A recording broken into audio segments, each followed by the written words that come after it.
그럼 우리가 신앙이라는 것을 단순하게 말한다면 하나님을 사랑하는 것입니다. 하나님에 대해서, 예수님에 대해서 안다고 하는 것, 지식적으로 아는 것만으로는 우리가 신앙을 가졌다라고 보기가 어렵습니다. 우리가 정말 신앙을 가졌다고 하는 것은 예수님을 아는 차원을 넘어서서 그분과의 친밀한 관계 안으로 들어가는 일입니다. 예수님을 이 세상의 어떤 것보다도 누구보다도 더 사랑하기 때문에 그분이 기뻐하시는 것을 하면서 사는 것, 그것이 바로 신앙 생활입니다. 누가복음 10장에서 한 율법교사가 예수님께 와서 물었습니다. 내가 무엇을 해야 영생을 얻을 수 있습니까? 율법교사는 말 그대로 율법에 능통한 사람이었기 때문에 사실 율법 안에서 그 해답을 다 알고 있었지만 예수님을 시험하고자 했던 것이었습니다. 그러자 예수님은 오히려 율법교사에게 되물으셨습니다. 율법에는 뭐라고 기록되어 있더냐? 율법교사는 예수님의 되묻는 질문에 이렇게 대답했습니다. 내 마음을 다하며 목숨을 다하며 힘을 다하며 뜻을 다하여 주 너의 하나님을 사랑하고 또한 내 이웃을 내 자신같이 사랑하라 한 것입니다. 이렇게 답변을 했습니다. 그래서 예수님께서는 그 대답이 옳다라고 말씀을 하셨습니다. 그리고 그대로 행하라. 네가 영생을 받고자 하느냐? 그럼 네가 아는 대로 하나님을 사랑하고 이웃을 사랑해라 라고 말씀하신 것이었습니다. 예수님께서 영생을 얻기 위해서, 한 영혼이 영생을 얻기 위해서 요구하시는 것은 어떤 복잡하고 다양한 조건을 만족시켜야 하는 것이고 많은 일을 해야 하는 것이라고 말씀하시지 않으셨습니다. 그것은 단 하나, 영생을 얻기 위해서 우리들에게 필요한 것은 뭐냐면 하나님을 사랑하라는 것입니다. 그리고 이웃을 내 몸같이 사랑하라는 것. 신앙생활 한다고 하는 것은 우리가 하나님을 사랑하는 마음으로 행하는 모든 것입니다. 세상의 모든 것을 다 준데도 가장 소중한 하나님을 포기할 수 없을 만큼 사랑하는 것, 그것이 바로 신앙생활입니다.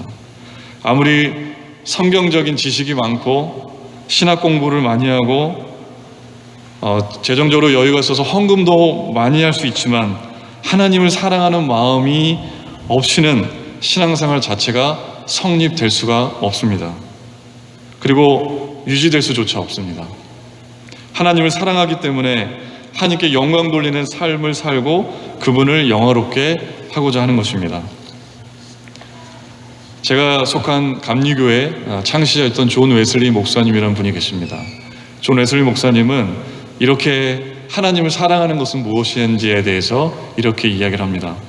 하나님을 사랑한다는 것은 우리의 모든 마음을 드리는 것이며 일부분만 헌신하는 것이 아니라 우리의 모든 영혼과 몸과 본질을 하나님께 드리는 것.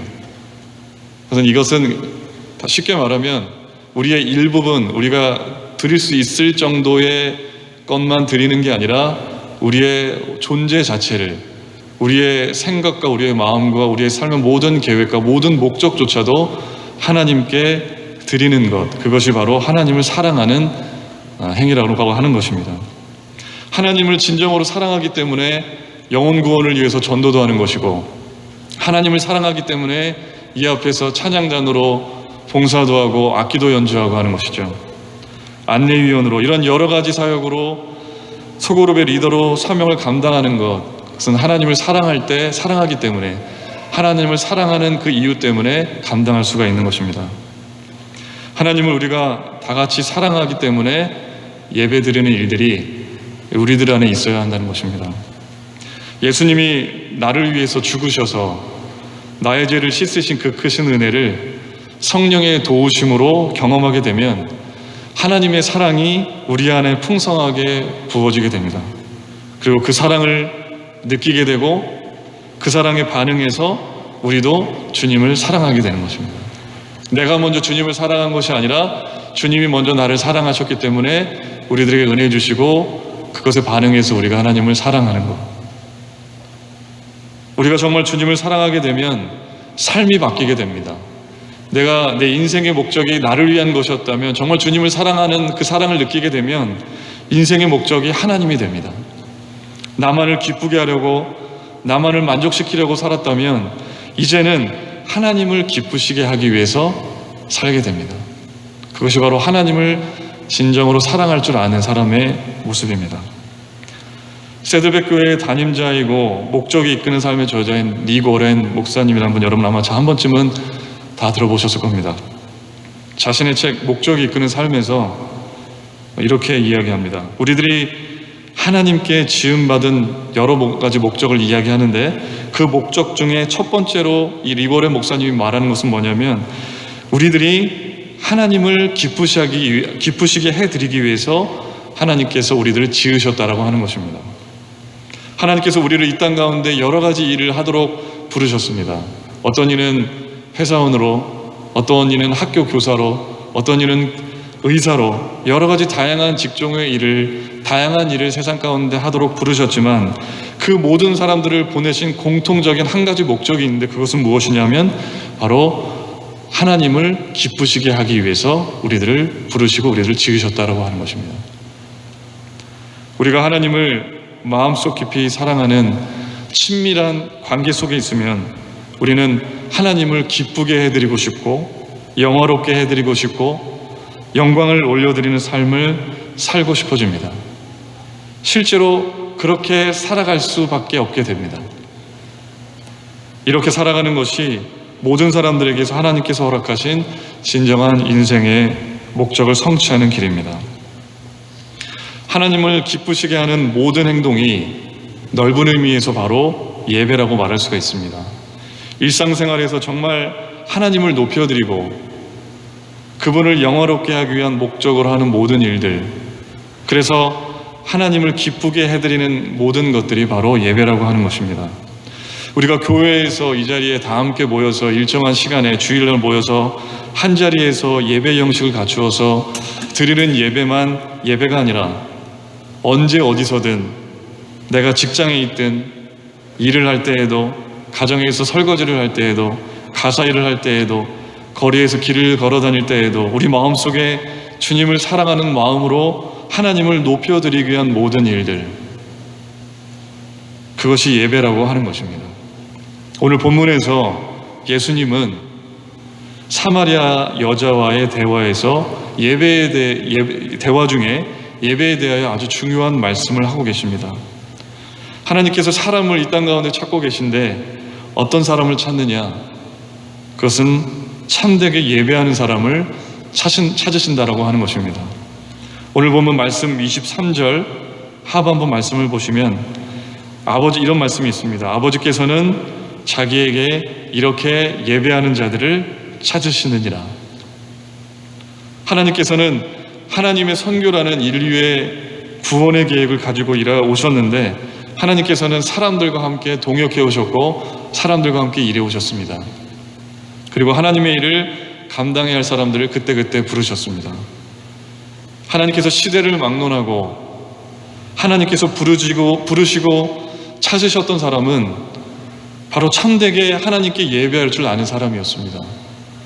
다재다능한 재능을 가진 사람, 머리가 비상한 사람, 공부를 많이 해서 좋은 학교를 나와서 박사학위를 받은 사람, 돈이 많은 사람, 높은 정치적인 지위에 있는 사람, 세상적으로 볼 때 이런 사람들을 골라 쓰시면 좋겠다고 하는 사람들을 하나님께서 찾으시는 것이 아니라 단 하나의 조건, 하나님을 사랑해서 하나님을 참되게 예배하는 사람, 그 사람을 하나님께서 찾으신다라고 하는 것입니다. 하나님의 마음에 합한 사람이라고 평가를 받았던 다윗은 하나님께 진정으로 예배할 줄 아는 사람이었습니다. 시편을 보면 다윗이 지은 시가 많은 부분을 차지합니다. 여호와는 나의 목자시니 내가 부족함이 없으리로다. 나의 힘이신 여호와여, 내가 주를 사랑하나이다. 여호와여, 나의 영혼이 주를 우러러보나이다. 하나님을 사랑하고 하나님께 진정으로 예배드릴 줄 알았던 다윗, 그러한 다윗이었기 때문에 이러한 고백을 할 수가 있었습니다. 다윗은 자신이 평안할 때뿐만 아니라 아주 위급한 상황에서도 적이 침입해서 곧 죽을 수도 있는 상황에서도 하나님의 도우심을 구하며 기도하면서 오히려 하나님을 높이고 하나님을 찬양했습니다. 시편 3편에서 41편까지가 다 다윗의 시인데 다윗은 언제든지 하나님을 찬양하고 예배할 줄 아는 사람이었습니다. 하나님은 이렇게 자기를 참되게 예배하고 높일 줄 아는 이 다윗을 위대하게 사용하셨습니다. 여기에 모인 우리 모두가 세상의 모든 것을 다 준데도 예수님을 포기하지 않고 하나님을 저버리지 않고 주님만을 사랑함으로 하나님만을 기쁘게 해드리기 위해서 우리의 삶을 들여서 참되게 예배드리는 우리 모두가 되기를 간절히 축원합니다. 사마리아 여인은 예배드리는 장소가 중요한 문제인 것으로 여겼습니다. 당시 사마리아인들과 유대인들 간에 어디서 예배드리는 것이 옳은가에 대한 것으로 이견이 있었습니다. 다른 견해가 있었습니다. 사마리아인들은 신명기 11장 29절의 말씀에 의거해서 자기들 땅 안에 있는, 그러니까 당시에 유대 땅과 위쪽에 사마리아가 이렇게 나눠져 있었는데, 그러니까 유다와 북이스라엘이 나중에 이제 왕국이 나뉘죠. 그리고 사마리아가 북이스라엘의 왕국이었는데, 이 북이스라엘 사람들을 보통칭 사마리아인들로 칭했던 것 같아요. 이 사마리아인들은 신명기에 있는 11장에 있는 말씀을 근거해서 그리심산에서 북이스라엘 안에 있는 그리심산에서 예배를 드리는 것이 정당하다고 여겼습니다. 11장 29절 말씀에 이런 말씀이 있습니다. 내 하나님 여호와께서 네가 가서 차지할 땅으로 너를 인도하여 들이실 때에 너는 그리심산에서 축복을 선포하고 에발산에서 저주를 선포하라. 북이스라엘 사람들은 그리심산에서 자기들이 살고 있는 땅에 그리심산에서 예배를 드리는 것이 맞지 않냐라고 우겼습니다. 그러나 유대인들은 신명기 12장 5절과 역대하 6장 6절에 근거해서 예루살렘을 유일한 예배 초소로 여겼습니다. 역대하 6장 6절에 이런 말씀이 있습니다. 예루살렘을 택하여 내 이름을 거기 두고 또 다윗을 택하여 내 백성 이스라엘을 다스리게 하였노라 하시니라. 유대인들은 예루살렘에서 제사를 드리고 예배를 드려야 한다라고 주장했습니다. 구약시대에서는 제사를 드리는 장소가 참으로 중요했습니다. 지정된 장소에서 제사장을 통해서 제물을 잡게 하고 제사장을 통해서 제사를 드려야 그 제사가 유효했기 때문입니다. 그래서 사마리아 여인은 예수님에게, 우리가 읽지는 않았지만 그 본문의 앞절에 20절의 말씀을 하면서 예수님에게 이런 말씀을 하고 있습니다. 우리 조상들은 이 산에서 그리심산에서 예배하였는데 당신들 유대인들은 예배할 곳이 예루살렘에 있다고 하는군요. 이런 말을 예수님에게 했습니다. 아마도 사마리아 여인은 갑자기 예배를 드리는 장소에 대해서 예수님에게 화제를 던진 것은 여인이 예배에 대한 목마름과 갈급함이 있었기 때문이었던 것으로 볼 수 있습니다. 남편이 6명이나 바뀐 기구한 운명, 그래서 떳떳하지 못하게 낮에는 덥기 때문에 물을 들어오지 않는 그 한낮에 아무도 왕래하진 그 시간대에 물을 들어왔던 이 여인이 선지자와 같이 모였던 예수님 앞에서 예배에 대한 이야기를 하면서 자신의 갈급함을 고백한 것입니다. 그런데 사마리아 여인은 예수님에게서 뜻밖의 이야기를 듣게 됩니다. 21절의 말씀에 이렇게 말씀이 되어 있습니다. 예수께서 이르시되 여자여 내 말을 믿으라. 이 산에서도 말고 예루살렘에서도 말고 너희가 아버지께 예배할 때가 이르리라. 이제까지는 예배를 정해진 장소에서만 드려야 했지만 이제는 하나님께 온전한 예배를 드림에 있어서 장소, 특정한 지리적 위치가 중요하지 않을 때가 온다는 것입니다. 어디서든 장소가 어디든지 간에 참되게 하나님을 예배하는 것이 중요하다는 것입니다. 장소가 주는 이점이나 분위기, 잘 갖추어진 의자, 잘 갖추어진 음향이 예배에 도움은 될 수 있지만 그러나 예배의 본질은 아니라는 것입니다.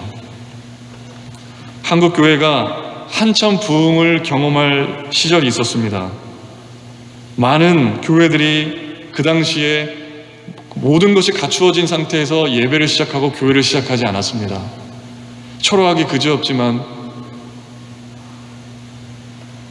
천막으로 누구도 거들떠보지 않을 것 같은 천막을 쳐서 그 안에 그냥 거적대기 깔아놓고 하나님께 예배를 드렸습니다. 지금과 같이 키보드, 드럼, 마이크도 없었던 시절이었습니다.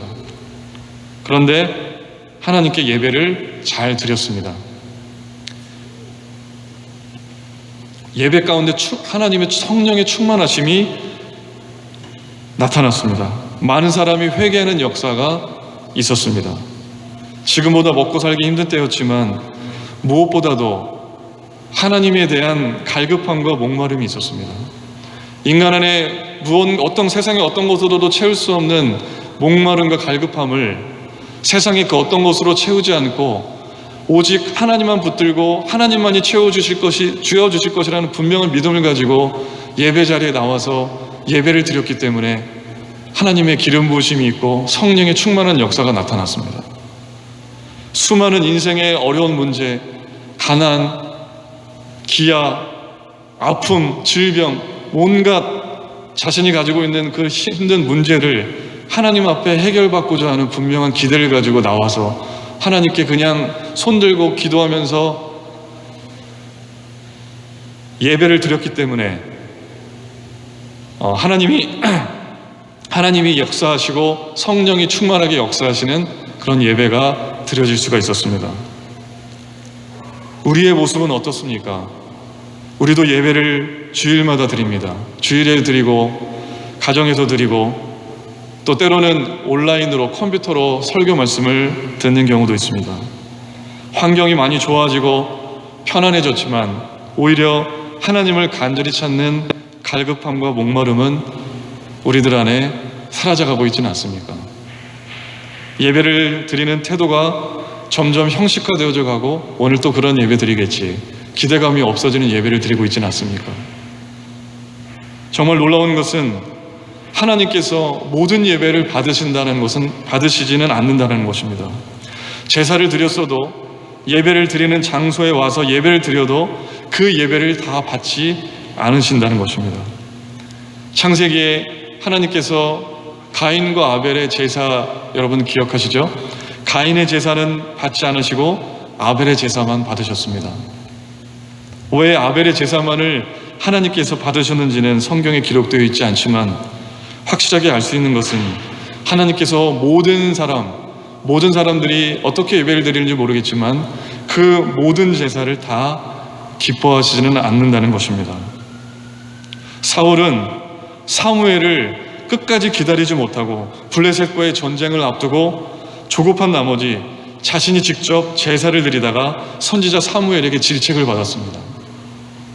하나님께서 기뻐하시지 않는 제사, 하나님이 기뻐하시지 않는 예배를 드렸습니다. 하나님이 그런 제사를 받지 않으셨습니다. 미가 6장을 보면 삶으로 하나님의 말씀대로 살지 않으면서 성전에만 와서 제사만 잘 드리려 하는 그런 사람들의 예배와 제사를 하나님이 기뻐하시지 않는다라고 말씀하셨습니다. 많은 사람들이 주일에 예배를 드리지만 하나님께서는 모든 사람의 예배를 다 받으시지는 않을 수 있습니다. 여러분, 우리 모두가 한 사람도 빠짐없이 하나님께서 받으실 만한 예배를 드리게 되기를 간절히 바랍니다. 우리가 정말로 하나님을 기쁘시게 해드리기 위해서 우리의 마음과 정성을 모아서 하나님을 사랑하는 마음으로 우리가 어디에 있든지 하나님께 예배 드릴 수 있는 참된 예배자가 되기를 바랍니다. 예수님께서 23절과 24절에서 참된 예배가 어떤 것인가를 말씀하고 있습니다. 다시 한번 읽어볼까요? 23절, 24절 함께 읽겠습니다. 시작. 아버지께 참되게 예배하는 자들은 영과 진리로 예배할 때가 오나니 곧 이때라. 아버지께서는 자기에게 이렇게 예배하는 자들을 찾으시느니라. 하나님은 영이시니 예배하는 자가 영과 진리로 예배할지니라. 아멘. 여기서 첫 번째 우리가 알 수 있는 것은 예배의 주인공이 누구인가에 대한 것입니다. 아버지께 참되게 예배하는 자라고 말씀하셨습니다. 예배를 드린다고 하는데 예배는 하나님의 백성인 우리가 하나님께 드리는 것입니다. 예배의 주인공은 그래서 우리가 아닙니다. 예배는 오직 하나님을 위한 것입니다. 우리가 자주 빠질 수 있는 잘못된 생각 중에 하나가 예배라는 것이 우선적으로 나를 위한 것으로 여긴다라는 것입니다. 물론 예배를 통해서 우리가 위로와 평안과 은혜를 받는 등의 영적인 유익이 있지만, 그러나 예배를 드리는 본질적인 목적은 우리 자신이 아니라 하나님께 있습니다. 하나님께 예배를 통해서 기쁨을 드리고 하나님을 영화롭게 하는 것, 예배의 주인공, 예배의 최종의 목적은 바로 하나님인 것입니다. 오늘 찬양단이 오늘 좀 잘하네, 오늘은 좀 연습을 많이 했나 보다, 오늘은 예배에 그래도 은혜가 있네, 오길 잘했다, 만일 오늘 예배에서 나는 아무것도 얻지 못한 것 같아 라고 말한다면, 그렇게 고백한다면 그것은 잘못된 이유로 예배를 드렸기 때문에 그렇습니다. 원초적으로 예배는 우리를 위한 것이 아니라 바로 창조주이신 우리를 지으신 하나님을 위한 것이고 그분에게 영광과 기쁨을 드리기 위한 것입니다. 비록 예배를 드리면서 나에게 비록 하나님이 주시는 영적인 유익이 충만하겠지만, 역사하시는 하나님의 긍휼함이 있지만, 비록 나에게 오늘 예배를 통해서 하나님의 위로가 없고 은혜가 없는 것 같아 보여도, 그러나 예배를 정말 진정으로 드리려고 한다면 우리의 마음을 다해서 하나님을 기쁘게 해드리는 것, 그것만으로 만족해야 할 줄 알아야 한다는 것입니다. 여러분, 하나님을 위한 예배를 드리시기 바랍니다. 나를 위한 예배가 아니라 하나님이 정말 기뻐 받으실 예배를 드리시기 바랍니다. 두 번째로 예수님의 말씀에서 알 수 있는 것은 영으로 예배해야 한다는 것입니다. 여기서 영은 우리의 영을 뜻하는 것입니다. 우리는 하나님의 형상대로 만들어졌기 때문에 하나님과 소통할 수 있는 영적인 존재입니다. 예배를 드린다고 하는 것은 이곳에 사람만 있는 것 같아 보이지만, 보이시지 않으시지만 살아계셔서 역사하시고 이 자리에 임재하신 하나님의 영의 존재를 인정하고 우리의 영이 그 하나님께 반응하는 것입니다. 하나님은 영이시니 보이지 않지만 이곳에 임재하고 계시는 하나님께 우리의 영이 충만하게 반응해서 예배하는 것, 그것이 바로 예배입니다. 영으로 예배한다는 것은 영혼에서 나오는 진정으로 마음에서 우러나오는 것을 가지고 예배와 찬양을 하나님께 드리는 것입니다. 찬양 인도 잘하네 못하네, 앞에서 누가 뭘 잘하네 못하네, 이게 아니라 있는 마음 그대로 진정한 마음을 가지고 하나님께 우리의 온 정성과 우리의 온 시선을 하나님께 맞추고 하나님께 예배하고 찬양하고 하는 것. 세 번째로, 영으로 예배할 뿐만 아니라 진리로 예배해야 합니다. 마음을 다해도 열정을 다해도 예배를 잘못 드릴 수가 있습니다. 이 시대에 많은 이단들도 똑같이 주일에 예배를 드립니다. 예배는 진리에 기반한 것이어야 하고 정확한 것이어야 합니다. 하나님을 기쁘시게 하는 예배는 마음을 다하여 드리는 것과 동시에 하나님의 말씀에 기반해서 드리는 예배입니다. 우리가 예배하는 분이 누구신지, 어떤 일을 이루셨는지, 예수님이 이 땅 가운데 오셔서 어떤 일을 행하셨는지, 왜 우리를 위해 십자가에 돌아가셨는지에 대한 분명한 진리를 우리의 신앙의 밑바탕에 깔고 예배 드려야 합니다. 또 진리로 예배한다는 것은 예배를 통해서 선포된 말씀을 우리들 삶 속에 참으로 진정한 진리로 받아들이고 그것을 가지고 우리들 삶 속에 살아내는 것과 관련이 됩니다.